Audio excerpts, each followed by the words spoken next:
环球大战线深入世界最前线，全球各地的观众朋友，大家好，我是叶思敏。今天节目我们会来关心的大主题是有关于美伊战事的美军伤亡，现在暴增了，一口气达到超过1个月的时间就达到了115人，现在统计是18死757伤，全面的爆出来了这个数字哦。那么现在呢，因为美军的基地已经被打到，想要后撤了。所以呢，川普也祭出了其他的招数，也就是使用所谓的经济牌，这个叫做经济 D-Day， 并且还需要中国大陆的帮忙，怎么一回事呢？等一下就这些议题，我们会做深度剖析。先欢迎在场来宾，首先欢迎台北市议员侯汉廷议员。主持人好，大家好。资深媒体人彭华干哥。思敏好，大家好。陆军退役少将厉正杰将军。思敏好，各位观众大家好。好，观众朋友，今天节目一开始请先帮我们节目按赞，并且留言区写下你在哪一个城市收看。如果可以的话，欢迎观众朋友按下热推键，或者是在留言区你也可以写下热推。再次的提醒观众朋友，环球大战线会员频道已经成立了，大家赶快去环球大战线的主屏按下加入，就可以成为我们的战友了。今天有关于美伊战事，我们要赶快来看到，尤其是有关于这一场战事，美军的伤亡账本，现在说越藏不住了吗？五角大厦现在有一个最新的资料显示，美伊战争从当时开战的2月28号打到现在最新的伤亡数字出来是18人死亡，757人受伤。注意了这个数字哦，其实呢，我们现在看起来它是一批一批的不断的上升的，而这一次呢，五角大厦一口气新增的受伤的人数是50个人，等于说短短的1个月，一口气暴增了大约是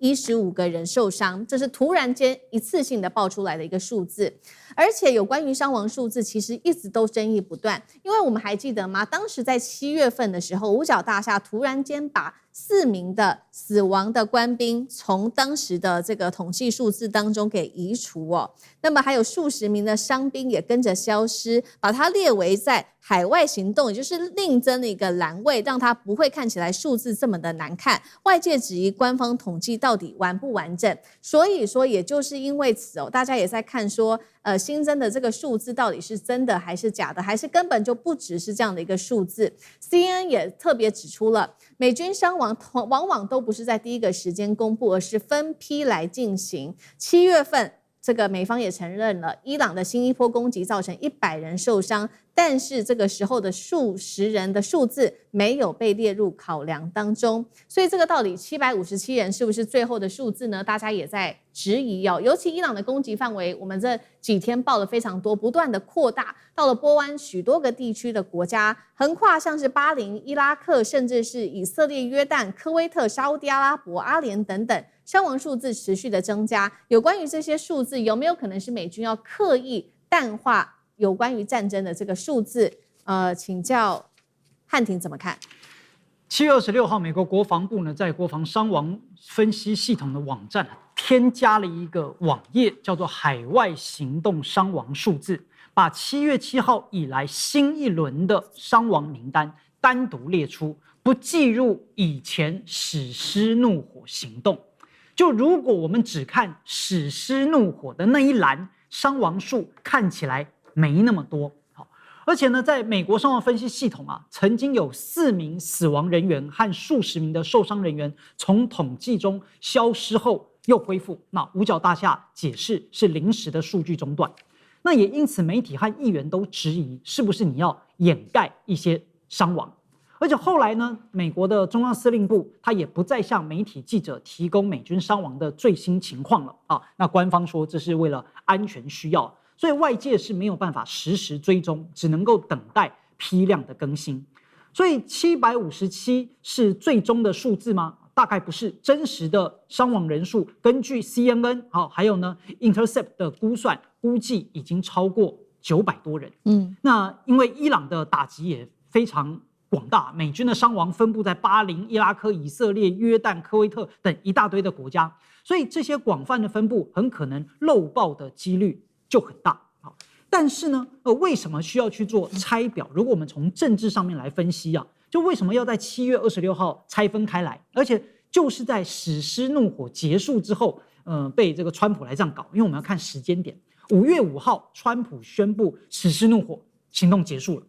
7月7号，但美国对伊朗发动了新一轮的打击。到了7月26号，就新增了海外行动的类别伤亡。那8月19号合并之后的数字才曝光，说，怎么感觉人数这么多啊？所以很简单，就川普想要让史诗怒火的行动停在一个相对好看的数字上。当初只有14名死亡400多人受伤啊。然后7月之后，新的一轮呢另起炉灶叫做海外行动。那这样大家第一眼看到史诗怒火的时候，伤亡数字就不会太难看啊。所以这是川普他为了选举，然后呢去包装整个的数量。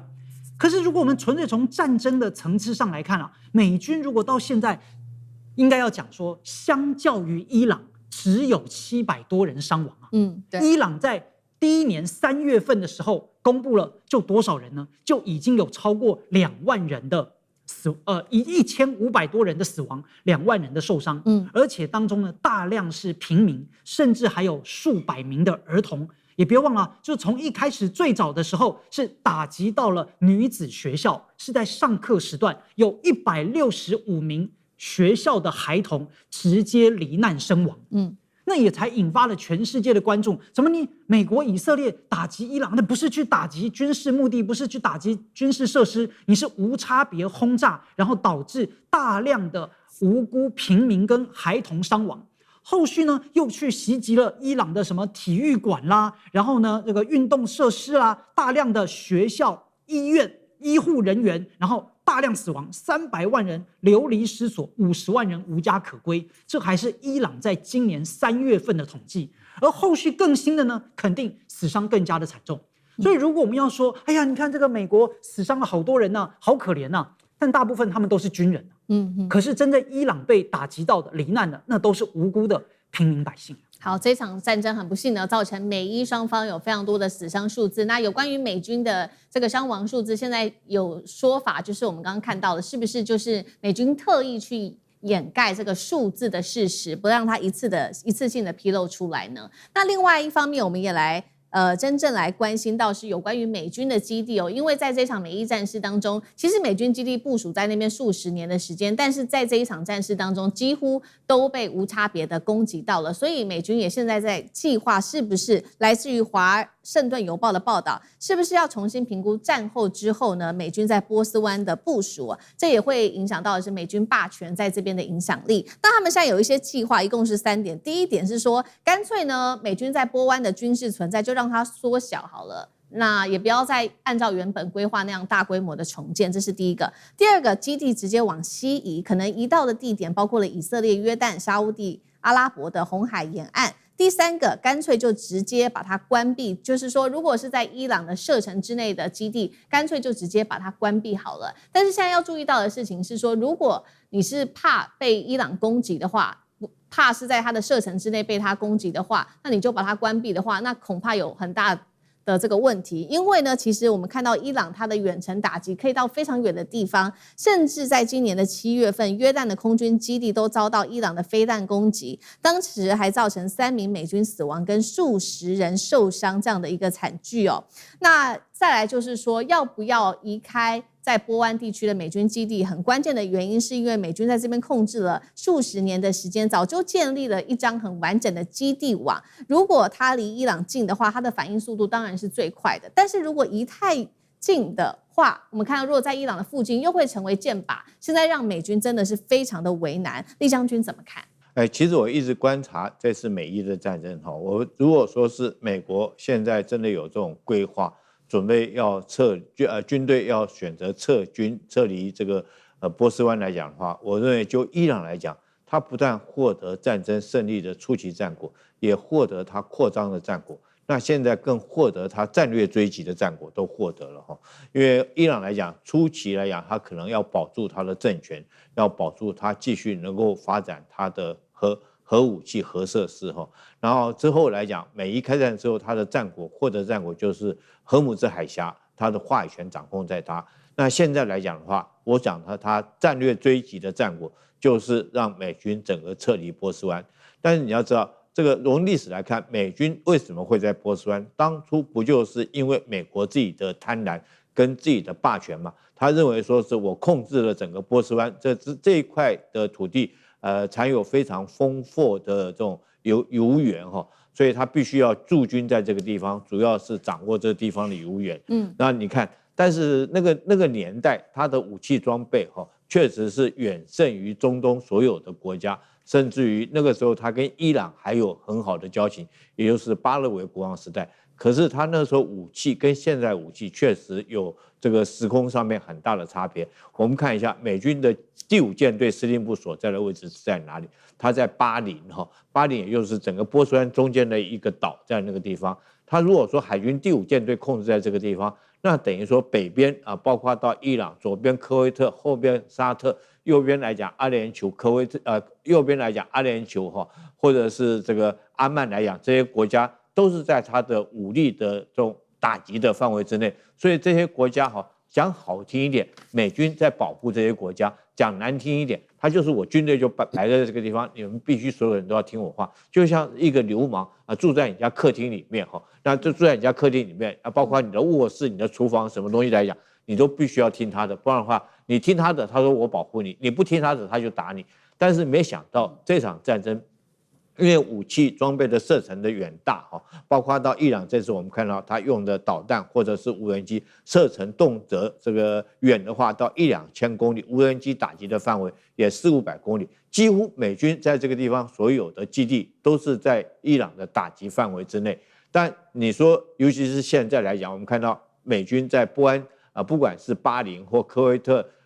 或者是卡达哈，这些美军基地都遭受到攻击。可见呢，你将这些基地部署在这边，已经不符合当年的武器的这种效能了。以前是可以，但是不代表以后都可以。现在来讲，很明显是不可以。那美军现在选出这种选项，要撤离波斯湾，我觉得当然，就这个伊朗来讲的话，它达到它战略追击的目标。大家不要忘了，伊朗战略追击目标就是叫美军整个退出波斯湾。那是不是他已经达到这个目的了？第二个。可以很明显看出来，如果美军选择退出波斯湾之后，那美军在整个中东地区的影响力将会大幅的减弱。那试问一下，谁的势力会进入波斯湾？那之后不就是中国大陆或者是俄罗斯的势力就会填补美军离开以后这个势力范围？所以我觉得川普来讲的话，这次不只是军事上输了哈，地缘战略上面也是大输特输。好，所以其实我们现在。其实可以很清楚的看出来，对于川普来说，军事的成本现在在波湾地区，在这个地区呢，已经他的这个军事牌的成本已经越打越高了。那怎么办呢？所以要想其他的办法来制止伊朗。所以现在最新打的牌就是经济牌了。但他们也祭出了这个经济牌的名称，就叫做 D-Day， 要来对伊朗实施全面的这个经济上面的制裁。贝森特财长是这样放话的，他说这是史上最严厉的一个针对伊朗的制裁，这样可以降低美军用这个大规模的兵力的一个必要性。那他也点明了说，2个国家你今天必须要配合我们美国来针对伊朗做经济上面的制裁。但重点是这些国家会不会听他的呢？好，我们先来看被美国点名的第一个国家就是中国大陆，第2个国家就是阿联了。好，为什么第一个点名中国呢？因为呢，美国认为中国一直跟伊朗买石油，而且比重超过了它的出口的80%。只要北京不配合，美国就很难真正掐断伊朗它的石油经济命脉。但是中国也反驳了，他认为说他不接受靠制裁来解决所谓的伊朗问题。中国认为这根本就不是重点，这是针对第一个国家中国。第2个国家就是阿曼了。美国是这样认为的，他说虽然阿曼有停止宣布跟伊朗有做金融上面的往来，但是呢，杜拜这几十年来还是伊朗重要的贸易跟转口外汇的中心，一口气要拔掉这些累积几十年背后的公司跟商人金融网络，根本就没有这么容易。我们看到这2个国家没有完全配合就算了，现在呢，就是因为经济上的制裁已经严重影响到美国的国内的这个通膨，尤其是在石油的部分哦。我们先来看到最新的布兰特原油，现在价格冲破了93美元，近1个月的新高。而且伊朗还放话，他说接下来会针对于荷姆兹海峡周遭的海湾石油出口设施在进行攻击哦，可能还会再把油价推高。第2个就是我们讨论到的柴油链解价了，现在直接飙破了每桶100美元，这对于接下来川普11月份的期中选举来说，可以说是非常的不利。干哥怎么看？川普他已经没有招可以用了，所以经济版的诺曼底登陆，要开始了，财政部长贝森特说，下礼拜一我就会公布实际的这个制裁的这个详细的手段。我听了半天，我觉得啊，诺曼底登陆啊 ，D-Day 啊，吓死了！为什么？因为 D-Day 就代表说什么？就代表说那个是绝对是全面大规模的报复行动，代表1944年6月6号的那次诺曼底登陆又要再次重现了吗？啊，不是，我现在是展现在经济的手段上，而且我跟你讲，会做得非常彻底，让伊朗哇哇叫到举这个白旗投降。觉得这个可能性真的是不高。为什么？经济制裁对于伊朗这样的文明古国而言，其实我说句实在话，它虽然说它现在已经非常的现代化，但是伊朗的经济体不是像我们一般西方民主国家用那样子的 financial 的那样子的量化可以去判断出来说，如果它遭受到巨大的经济制裁，因为要知道伊朗遭受经济制裁已经超过10年以上，被美国制裁已经这么久了。你说他的这个国家有因为这样而颓圮而倾倒吗？并没有。那当然，他最近在这个波斯湾的战争上面，荷姆兹海峡啊，油轮不能进不能出，对自己本身也有影响。可是伊朗仍然能够靠出售石油得到什么？得到他国家的外汇收入，靠的是什么？靠的就是阿拉伯联合大公国这个酋长国，所以伊朗在那个杜拜设置了非常多空投公司，空壳公司。其实说白了，这些公司就是 IRGC 设立的，就是革命卫队设立的，这些公司设立，它就是伊朗在针对国外的石油利益的收购以及换汇的这个利益上，都是由这些空投公司所收进来的，所以其实，在阿拉伯联合大公国对他来讲的话，其实是非常重要的。杜拜始终是伊朗的一个什么？伊朗它可以化身躲在那个杜拜后面啊，就德黑兰躲在杜拜后面，它还是能够取得外汇。其实这个非常重要，就是说外汇就是美金。如果没有美金的话，伊朗它很难支撑它国家的经济啊。以前我们台湾有一句这个有首歌叫没有台币没关系啊，美金也可以啊。如果台币跟美金都没有，那王八乌龟才会爱你啊。所以我可以告诉你，这一首歌的意思是告诉你说，杜拜它仍然需要伊朗在这边设置的这些空投公司。为什么？那也是外汇收入的一种。而且最重要的是，阿联在南岸，伊朗在北岸，中间就是荷姆兹海峡，他们两个是就是说隔着海峡相望的邻国，你跟你的邻国完全翻脸的话，对你绝对不是好事。对，所以阿联他现在不太敢完全翻脸，可是美国又要后面推他说，告诉你哦，连坐法准备，如果你再资助伊朗的话，我可以告诉你，连你我都要惩罚。那阿联就非常为难啊，对不对？他能够怎么样呢？所以我觉得现在就是两边他都必须要须臾尾蛇，他既要维持当地的那个安全。可是伊朗这个时候他也发出了，他18号他竟然发了2枚弹道飞弹打到了阿联的国境里面，就告诉你说，如果你再听美国的，我就要有适当的报复。所以其实老实讲，美国、伊朗跟阿联3国都在寻求一个平衡点。但是如果美国真的要祭出这个超级报复手段的话，那阿联是不是要完全听美国的？这是一个很大的问号。就算阿联听了美国的，不再资助伊朗或帮伊朗转汇美元，那伊朗就会因此而倒下来吗？我看也未必。因为为什么？中国的态度最重要。如果中国还是支持伊朗的话，美国这一招也是没有用的。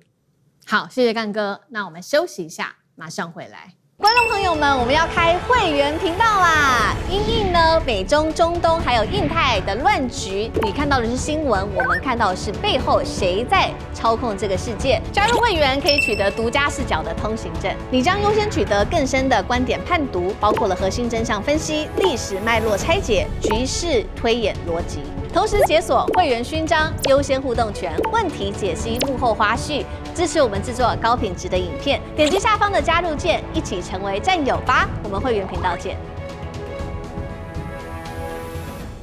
好好，来关心日本的经济状况，现在加薪也追不上通膨了。日本人是穷到都不敢花钱了，尤其是在日本现在社会内部最新就是它的消费萎缩，而且呢进出口是连3个月都是呈现贸易赤字的。原油更是夸张了，现在说呢进口原油的成本一口气暴增了将近是90%，达到88%。高市经济学再挖5兆的财政大洞，今天我们会做深度剖析，欢迎观众朋友留言跟我们互动。如果您认为说日债日元危险了，留言写1；如果您认为不会的，政府还是会持续的救市，留言写2，跟我们一起来互动。好，先来关心日本有关于它的民生消费的部分，因为有一个最新的经济数据，就是第2季的实质GDP 了，季增幅现在落在0.3%。如果呢，我把它算成是年化的成长率的话，预估就是1.1%。好，这个数字是什么意思？其实它还是一个不好的数字的，因为原本市场预期的数字是可以达到2%而已，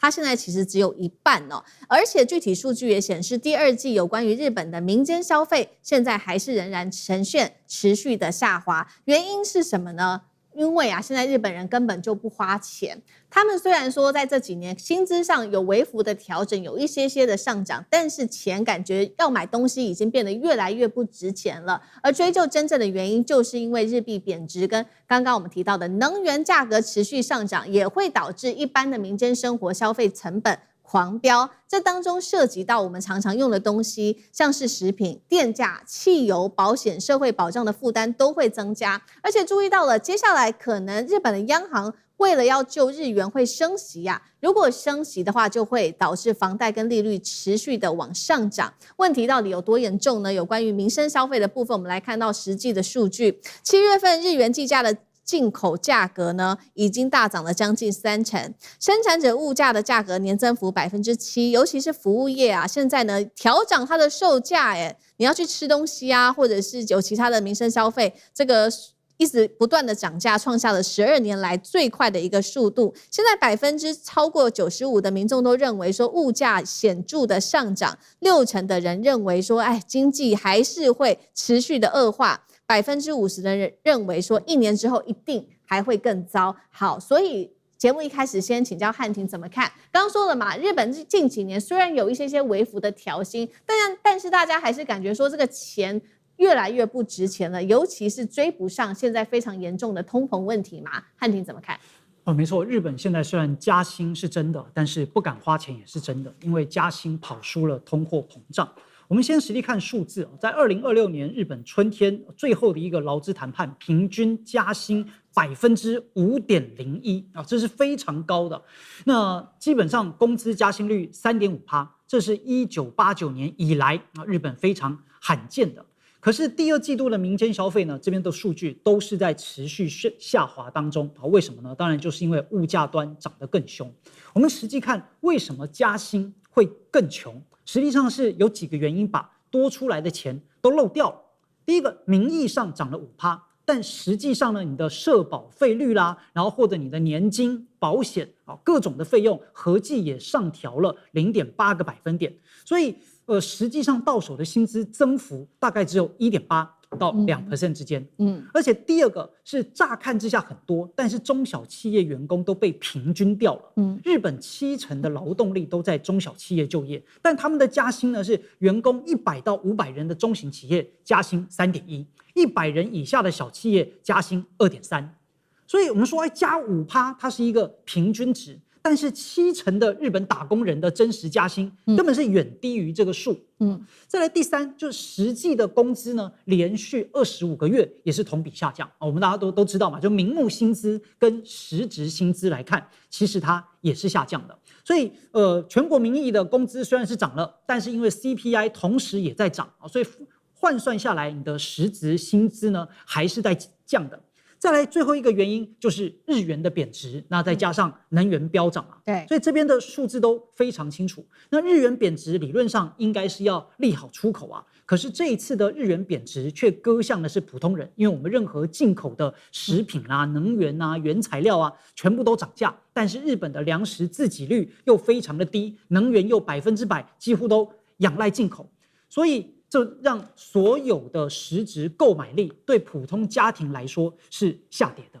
我觉得目前真的是很多经济学家很努力的在想办法，但最后一定都是要政治力，因为不论经济上做哪一个动作都没有办法来完整的解决，也就是我们这边说到的不可能三角。好，那刚刚特别提到了嘛，有关于这个有加薪，但是幅度一些，但是民生消费这个通膨影响哦，让他们的民生消费成本越来越大。那当中我们也要来看到这个消费成本非常大的一环，就是有关于刚刚我们特别提到的能源价格的部分。进口能源哦，现在一口气竟然是暴增了将近是88%，这对于民众来说真的压力非常的大。那我们先来看到有关于贸易的数据哦，其实现在日本是呈现贸易赤字的，尽管我们看到它在7月份的出口表现好像数字上看起来很亮眼，整体来看这出口年增幅23%，对美国跟中国也有大约是2成多的一个增幅，但是贸易赤字现在是6345亿的日元，连3个月都是呈现贸易赤字的。干哥怎么看有关于原油价格接下来对于一般的民生消费有怎么样的影响？对，我们常常讲啊，利好就是出口，利空就是进口，对不对？照理讲的话，你现在出口成长啊，那你为什么好像老百姓都没有感觉到了？对，我跟你讲，老百姓都没有感觉到，真的。日本第2季的 GDP 啊，它成长0.3%啊，但是绝大部分的日本国民没有这种感觉，他们会觉得说，什么东西一直在涨啊？不是你们这些企业，那个株式会这些执行长都应该要出来道歉啊，为什么还在涨呢？那涨价的结果怎么办？其实老师讲一句，我们上次说过，只要涨价，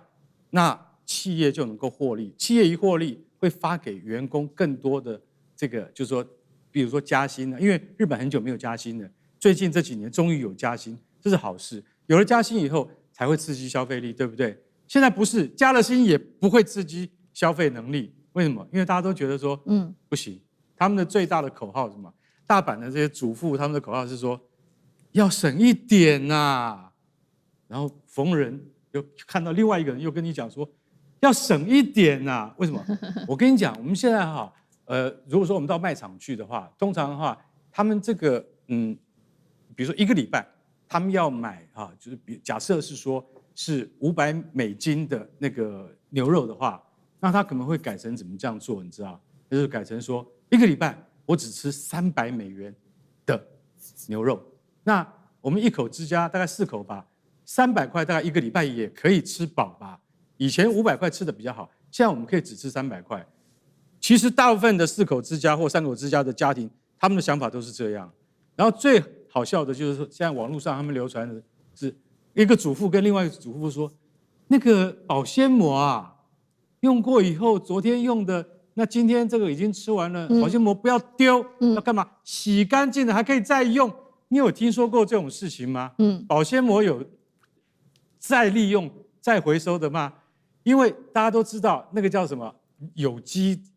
细菌是最多在保鲜膜上面，从来没有听说过保鲜膜可以再度使用。日本主妇现在说不要丢，洗干净、晒干之后还可以再拿来用。这些有机细菌能不能杀光我不知道，对。但是你可以知道说，日本人他们以前就说这可能是从2次大战以来哦，你说照理讲，80年过去了，日本不应该还有这样子的消费或生活习惯。但他们现在已经趋向于说，明明是可以再用的东西，我们就把它省下来再用。你会想到这是为什么造成？这就是因为经济压力而造成的。在经济压力的造成之中，进口的石油在中东方面，因为赫姆兹海峡现在还是不通，减少进口32%。照理讲的话，你是不是可以就说进口的部分少买很多？那我们现在应该可以省下很多钱，对不对？错了。你知道为什么日本它没有发生大规模的能源危机吗？跟美国这3个月来多买了9倍，天哪！然后反而把那个进口的利多又再盖过去了。你知道？所以坦白讲一句，根本就是一来一往，日本完全没有得到好处。这就是为什么现在日本的不要说年轻人啊，老年人也是一样，他们都觉得说要省钱，要省钱，要省钱，一直要省钱，因为日本在 AI 获利，但是它只是卖铲子的人，他不是真正拿铲子的人，不像中国，不像台湾，他是拿着铲子，日本是卖铲子的，所以到现在为止，你说日本它这个经济状况，每况愈下，我觉得高市早苗根本就没有解决真正的问题，而且它应该马上就要受到国会严厉的监督，它的去留现在我觉得已经是指日可待了。好，所以我们一边是看到这个消费的成本，还有能源的价格都在持续的上涨哦。那现在其实只是夏天而已，现在市场估算说日本人最大的压力还不会只是现在而已，因为现在也做了一个市场预估，即将接下来进入到秋天，日本的通膨状况会变得更加的严重。那现在预估它的通膨率大约是落在秋天的时候大约会落在2%以上，甚至他说明年2027年这个通膨率就会超过3%了。这个时候怎么办呢？所以高市早苗只好开始想办法来救现在的物价。所以他说呢，要推出这个食品消费税，从目前的1%一口气降到1%，然后还会搭配其他的补贴，希望把食品的税负降到0。那这个政策当然呢，也引发自民党内部开始对于减税的质疑。原因是什么呢？自民党是这样说的：如果高市早苗你这时候敢减税，1年就会少掉大约5兆日元的收入。那你现在日债已经这么的严重了，超过 GDP 的260%了，你还敢在这个时候做降税吗？而且不要忘了你现在还要增加在国防上面的支出，还有人口老化、社会保障的支出等等。现在高市早苗碰到的3个最大的矛盾，我们也看到 CG 上面有写，包括了要不要降税、要不要救这个出口，还有要不要升息等等，都会有各种的矛盾。厉将军怎么看？我们经常讲一句话哈，这个7年之病难求3年之艾哈，也就是你这个病如果拖很久的话，你很难用一帖药剂就让这个病好。那更何况，我觉得日本的经济已经最少是30年的常年的饥渴哈，所以说你很难用一帖药就将它治好。那就算是高市早苗他在使尽诸般手段，我觉得也很难救日本的经济哈。那首先我们看日本它本身就是一个岛国嘛。它所有的能源都必须要从外面进来，也因此，如果说是它日币来讲持续贬值来讲的话，那你要买外国的石油，你必须要有能源，你就要从国外进口石油，从国外进口石油，你就要拿日币去买美元，然后拿美元才能够去买石油。那如果你日币持续走弱的话，当然你通膨就会增加，通膨会增加的话。那当然会造成老百姓的负担，所以日本现在我们经常讲一句话，就是薪水永远追不上物价上涨的速度，就是足以描写现在日本人的情形。那他们现在来讲的话，消费紧缩到什么程度呢？消费紧缩到连这个吃一碗拉面或吃个饭都成很大的问题。为什么会有这种情形呢？这又要讲到。日本它的食物，我们都一直认为说日本它吃米的自己也会这个捕鱼，海岛国家，但是你很难想象到日本很多的粮食，它几乎是靠自己能够生产的不到30%，它很多的粮食，包括麦呀这些东西，都必须要从国外进口。那你想想看，那是不是雪上加霜粮食要从国外进口，能源也要从国外进口。那在这种状况之下，它的日币就势必是更加的贬值。所以。那老百姓买不起的话，那高市早苗他就想到一个方法，我降食品税我这个只从8%降到1%，然后就不要征那么高的税务，让食物可以变得更便宜。那问题又来了，你如果说将食品税降税来讲的话，你国库就会减少，但你现在你的日本的国债，当然它的国债不是跟国外借的，它大部分都是国内债比较多，可是也高达GDP 的260%，也是很高的国债。那你现在如果说是减少自己的这种税收来讲的话，那一定会推升你自己的债务的增加那你推升你的债务增加的话，你就更不敢加息你如果说是加息来讲的话，你这个光这个每个月每年付这个利息钱就你国库增加负担会更重。所以我觉得日本来讲，那更糟糕的一件事情，高市早苗现在还居然想扩军，增加各种军备。那你这个连老百姓都喂不饱了，你把这些东西拿去买武器装备，是不是更增加自己国内的债务的负担所以我觉得这个高市早苗应该是回归到他们自己的这个正本来讲的话你不要提高国防预算，然后先把民生照顾好才是正途。好，谢谢厉将军。那我们休息一下，马上回来。观众朋友们，我们要开会员频道啦！因应呢美中、中东还有印太的乱局，你看到的是新闻，我们看到的是背后谁在操控这个世界。加入会员可以取得独家视角的通行证，你将优先取得更深的观点判读，包括了核心真相分析、历史脉络拆解、局势推演逻辑。同时解锁会员勋章、优先互动权、问题解析、幕后花絮，支持我们制作高品质的影片。点击下方的加入键，一起成为战友吧！我们会员频道见。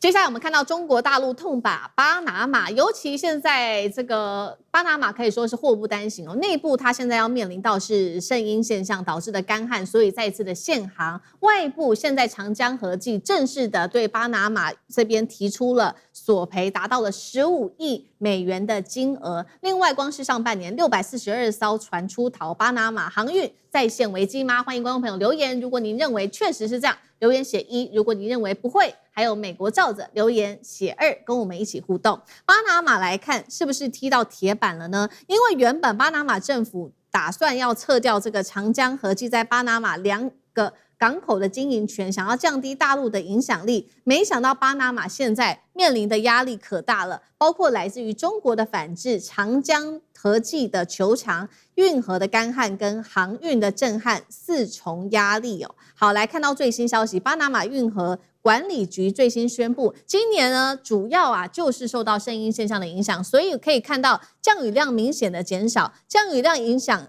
的话，就会影响到整体的流域的入水量了。现在说呢，大减了4成，所以怎么办呢？他们决定从9月份开始，每日的通行量降到34艘，15号再降到32艘哦，要开始做限航了。另一头，祸不单行的事情是中国大陆对于巴拿马的报复行动开始要做强化了，开始强化对于巴拿马船舶的检查，所以光是今年上半年这边的一个数据显示，已经有600多艘船脱离巴拿马籍了，不愿意再拿巴拿马籍的国旗挂在他们的船只上。另外还有400多艘巴拿马籍的船舶遭到中国检查，并且就把它扣押了。对于巴拿马来说，更大的压力是来自于长江和记对他提起了国际的仲裁，也就是因为这2个港口，他要求说要弥补的偿还的金额达到了15亿美元。要知道，其实上次呢，巴拿马下面的港口公司才提起了仲裁，当时要求的金额达到了20亿美元的一个赔偿。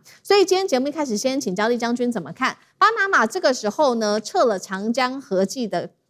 五权哦，那中国大陆现在全力的反击，已经造成光是上半年600多艘船出逃，400多艘遭到查扣，而且现在又碰到圣婴现象，运价暴涨，因为中东航运哦现在受到很大的影响，所以运价暴涨。巴拿马是不是面临航运收入两头烧？我觉得巴拿马这活该了。他们当初这个被美国川普的压力之下美国川普一直要拿下巴拿马运河嘛。他们自己本身没有经过深思熟虑，也没有经过各项利害的这种推演就直接由法院裁定，直接由政府就扣押了巴拿马和两端的这种港口的营运权包括巴尔博亚港跟克里斯托瓦尔港这2个港口营运权那将长河这个中国的这种香港的长河集团将它赶出去。那当然你讲就你要评估到。其实第一个就是中国报复的力道是绝对不弱的。我们知道巴拿马这个国家都是靠很多国家的货轮挂他们国家的国旗，借此来增加它的税收那如果说这些国家不挂巴拿马的这种船籍来讲的话，那对国家在这方面来讲营运当然税收会减少很多。那这是中国第一招就是你所有只要是挂着巴拿马运河巴拿马国家国籍的船只，到了我中国来之后，我就会详加检查当然，中国检查也不是没有道理，它有它的法源的根据，它依据法律来这个实施检查扣押。你知道，当一条船被扣押的话，一天光美军就会损失将近1.8万而且中国扣押，我要检查来讲的话，包括可能你船只的安全，你人员的安全他叫你开到另外一个地方去，这一拖给你拖1个礼拜，你看你营运就少多少。对，所以很多船籍。很多这个船东来讲，他就不将他的船寄籍在巴拿马那对巴拿马影响当然很大。你看看整个来讲，这个总共有今天来讲已经有642艘的船舶已经脱离巴拿马堤了哈。那第二个，我们看到其实巴拿马运河，我们都不要以为说是这个运河是把大西洋跟这个太平洋两端挖通，让海水可以贯通的，不是，它是这个借着里面的湖水哈，这个湖水来讲的话，它船只跟坐升降机一样，一站一站过去，再一站一站放下来哈，所以中间是必须要靠湖水是淡水的，不是整条运河是靠把大西洋跟太平洋挖通，不是这样。那刚好今年又碰到强烈的声音现象，那湖水的水减少，湖水减少，这个船只就没办法灌到它的水闸里面，没有办法灌到船闸里面，船就没办法做升降所以它必须要减少它的运量，这是对它来讲是第二个损失。那第三个来讲的话，当然中国有很多的这种相对的政策，譬如说是中国的这个中远洋来讲的话，他就要求他的船运公司不要到巴拿马去那当然就减少巴拿马对于港口营运的营收当然最后长和自己本身来讲也提出相关的刑事诉讼跟巴拿马政府求偿15亿美元。那你要知道，光巴拿马这条运河每年光营运的营收大概也就是30亿美元。那如果说败诉的话，等于有一半的钱要拿去赔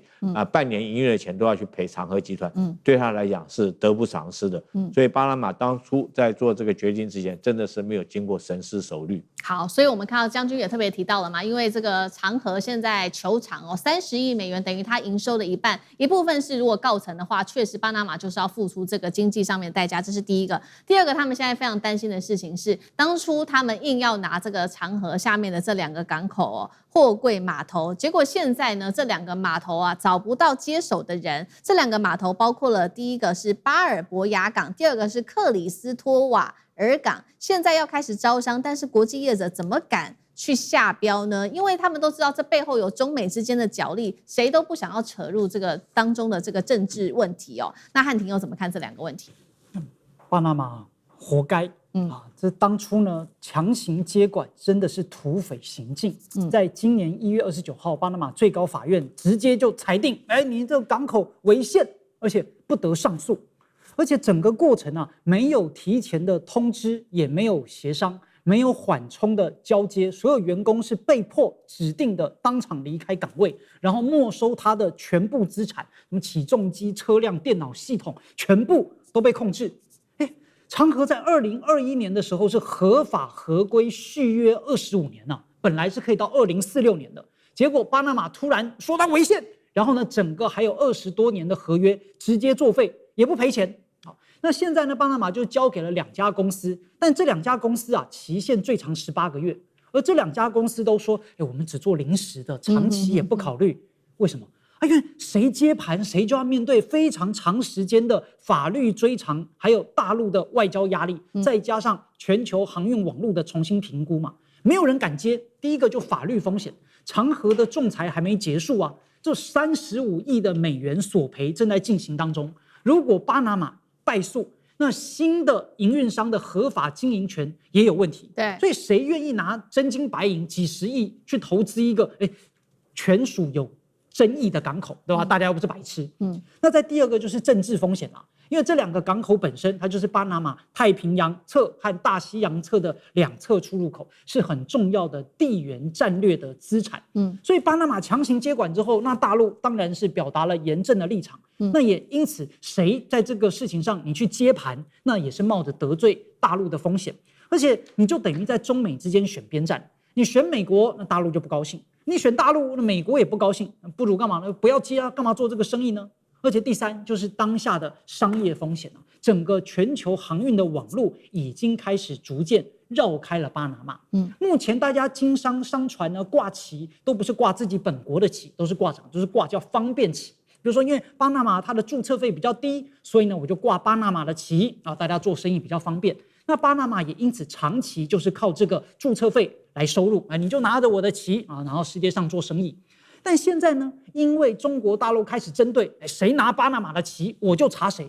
所以大家就不挂巴拿马的旗反正我挂别的国家的旗，手续费更便宜那我为什么一定要挂巴拿马的旗？那当然就等于巴拿马它的收入大减。同时呢，又因为天灾就因为这个降雨量的关系，它的收入也大减，所以巴拿马现在当然是受到了打击。好，我们刚刚聊的就是中国大陆的制裁报复之下，对于巴拿马的船籍还有它的港口受到了非常严重的影响。但是我们如果把眼光再往更大的一个方向去看，其实不仅仅是对这2项造成影响而已，现在影响的包括巴拿马整体的航运，还有它的物流产业，甚至是它的国际港口地位都受到严重的冲击。因为巴拿马目前是全球最大的船舶注册中心之一，但是我们刚刚讲了嘛，看庭也提到了，现在有很多的船商他们决定跳团级，损失的不只是注册费而已，是整套的航运、保险、金融相关的港口服务的产业链。再来，我们刚刚也说了，对于巴拿马作为国际的重要港口地位也有影响，是因为中国远洋集团停止部分的货物输往当地的巴尔博亚港，进一步冲击巴拿马港口跟它的转运地位。干哥怎么看？接下来对于整体巴拿马的国际地位有什么样的影响？好，中国远洋海运集团啊，他们现在哈，我说我不送过去了啦，啊，我们也不必跟你一定要跟巴拿马做生意，对不对？坦白讲一句，中国远洋海运集团他们最主要每年的这些航运，他那个航次，它都是从远东把货物送到美东去的，也就是远东跟美洲之间最重要的航运路线是这个中国海运集团。那如果现在他说好了，那巴拿马你现在对不对？对我们长河实业这样子的话，那我们最大的航运公司也不送东西过去了，损失的是谁？你慢慢你就会知道。而且美国驻联合国的海事代表Stevens 他就说，我跟你讲啊，中国现在对巴拿马的惩罚啊，快速有效，很快我们就可以看到巴拿马的国内反对的声浪。你看，他驻联合国的代表都已经这样子讲了，对，但是他只敢在联合国讲，他回到美国他不敢讲，为什么？他回到美国看到川普他就闭嘴，为什么？他不敢在总统面前讲，因为巴拿马今天会做出这些荒谬的决定，都是川普给施压的。巴拿马最高法院为什么敢下这样子的判决说，长河实业你们两边的港口通通把权力交还回来，还给我们巴拿马政府？他怎么敢这样判？就是川普啊！如果不是川普，他们怎么敢这样说呢？然后你知道现在我跟你讲，中国现在最厉害的是什么？光是5月就扣了就扣了400多艘船，巴拿马的船。所谓巴拿马的全移轮是什么意思？就是说他现在挂着巴拿马的旗，对不对？华盖在很小的时候第一次听到悬挂赖比瑞亚国旗的货轮，那时候是50年前的往事。我说奇怪了，为什么会有人去挂赖比瑞亚的旗呢？赖比瑞亚是非洲一个小国，对，他半世纪前他就已经知道要做这个生意了，你知道？然后呢，第二个跟进的就是巴拿马。巴拿马在差不多40年前就说，我开放，任何国家要来注册的话，我都不检查的。其实当然有一些很简单的检查，可是你要到日本、美国去挂旗，第一个贵，第二个从头检查到脚。现在中国就开始做这个从头检查到脚了。我跟你讲，你这个巴拿马的船是不是？我告诉你，这个轨杆不对，停泊的位置不对，然后还最重要的是，巴拿马旗帜的货轮，到现在前半年已经占掉在中国出事的1半以上，也就是说出事10件，5件是挂巴拿马旗的船，比如说有船员不见了，是上了岸以后就再也不回来了，不然就是什么？不然就是突然人就在岸上不知道哪个地方就死掉了，然后遗体还送回来说这遗体怎么办？这样子，他说奇怪，为什么就你们这个国家的船一直出这种事情呢？所以说我要制裁你们，我要检查你们。刚才厉将军讲了，停1天60万台币，对，停1个礼拜600万，谁受得了啊？对，我就这样，你要整我是吧？我回头整你的话，我是绝对不手软。所以 Stevens 说，我跟你讲，中国这种方式很快就会收到效果，因为巴拿马1年从全移轮挂旗这种方式可以赚30亿美金，1年就可以赚30亿美金。还有很多国家你没有听过的，蒙古共和国也在赚这个钱，还有什么中非共和国也在赚这个钱。所以现在巴拿马没这个收入以后，我告诉你，那他要回去种古柯碱吗？不行嘛，对不对？所以巴拿马以前是毒品大宗出口国，现在是靠这个巴拿马运河。但是我可以告诉你，从这个事情你就可以看得出来，巴拿马他如果说再这样一意孤行下去的话，对长河实业没有交代的话，我可以告诉你，受伤的绝对是巴拿马自己本身，然后川普就在那边旁边隔岸观火，因为根本不关他的事。所以我跟你讲，到时候巴拿马本身他一定要改弦易辙，不然的话，中国的制裁力道会更大，他们的损失会更多。好，谢谢干哥。那我们休息一下，马上回来。观众朋友们，我们要开会员频道啦！因应呢美中、中东还有印太的乱局，你看到的是新闻，我们看到的是背后谁在操控这个世界。加入会员可以取得独家视角的通行证，你将优先取得更深的观点判读，包括了核心真相分析、历史脉络拆解、局势推演逻辑。同时解锁会员勋章、优先互动权、问题解析、幕后花絮，支持我们制作高品质的影片。点击下方的加入键，一起成为战友吧！我们会员频道见。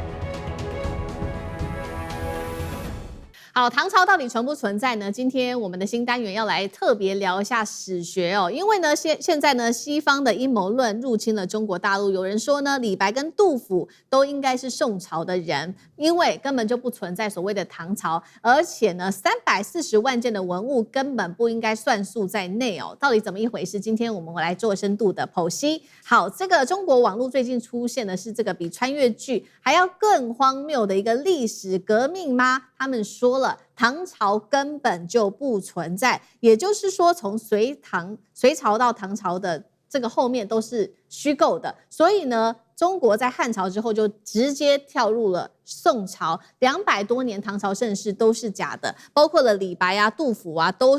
不是唐朝的人。那所以呢，最近呢，陕西文物部门好像是接到了电话，是控告他们说根本就不存在这个所谓的唐朝，但他们最新也已经否认有这件事情了。那到底为什么现在会有这么多的讨论？我们来看一下原因是什么。主要先看到第一个，因为唐朝不存在的这个言论来自于一位德国的评论家，他提出的一个历史阴谋论，也就是所谓的幻影时间假说。他当时的说法是说，西元600多到900多年的这个历史呢，都是捏造的，所以当时就有人呢直接把中国的历史套进了这个时间。他认为说，将近300多年的隋唐历史也都是不存在的，这是第一个。那还有呢，有些人就会认为说，你去造一个好像是很吸睛的一个话语的话，可以吸引流量哦，或是吸引到大家的注意力，所以有这样子独立思考的一个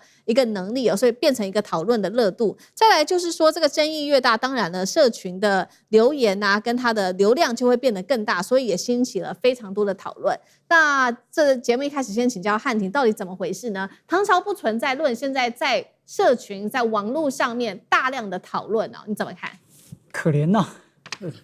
现在还信这个台湾需要扫盲教育哦。先说这老外呢，他反中或对中国大陆历史无知，我们姑且原谅。那为什么在台湾或在大陆还是有一些人要能够去蹭这些事情呢？我去蹭我们不管了。在台湾，因为它正好结合了一些反中人士，比如说在台有知名的两性专家兼绿营的支持者苦苓大师，他就响应，他就说唐朝不存在，朝代也不存在。认为呢，用朝把所有历史串联起来是国民党和共产党的党国教育啊，而且他的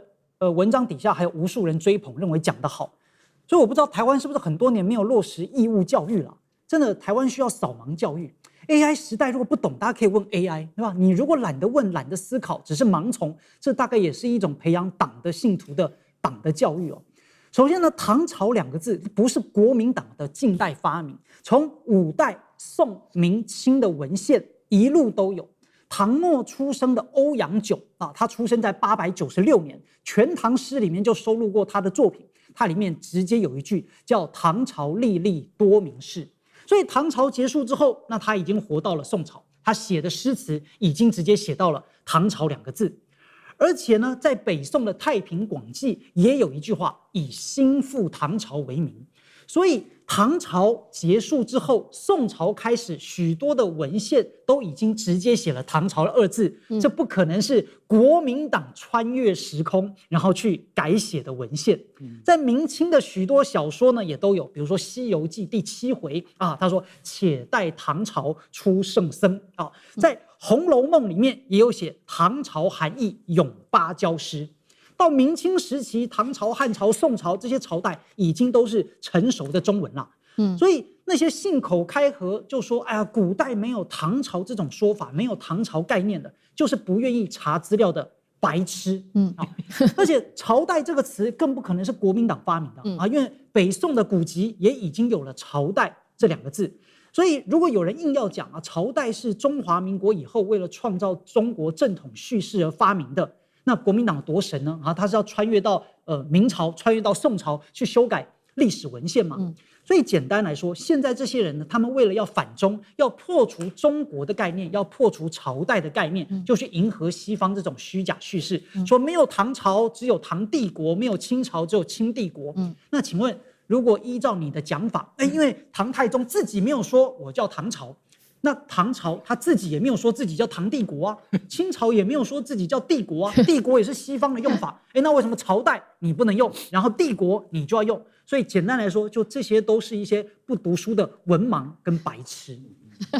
好，所以现在目前呢，其实是没有任何证据显示这个唐朝不存在哦。那确实有非常多的证据是显示唐朝的存在。包括呢，我们看到的历史书之外，还有大量有关于画面上我们看到的唐代的墓志啊、文物遗址，甚至是大明宫啊、大雁塔、唐18陵等等，甚至是很著名的敦煌文书等等，都有考古的证据。那还有包括在历史上，包括了日本的遣唐使，还有新罗史料、阿拉伯、波斯商人的记录，他们都有说过跟唐朝有对外交流的记录，现在变成是一个短短30秒的短影音，就已经毁坏了过去所说的这些历史考古证据嘛？那干哥怎么看？如果说唐朝不存在的话，我们应该去问我们的邻国叫日本，你知道吗？因为日本的考古学家非常重视一点，他们到现在还坚持杨贵妃没有死，她后来东渡日本了，而且我们可以在这个日本找到杨贵妃的遗迹啊。如果说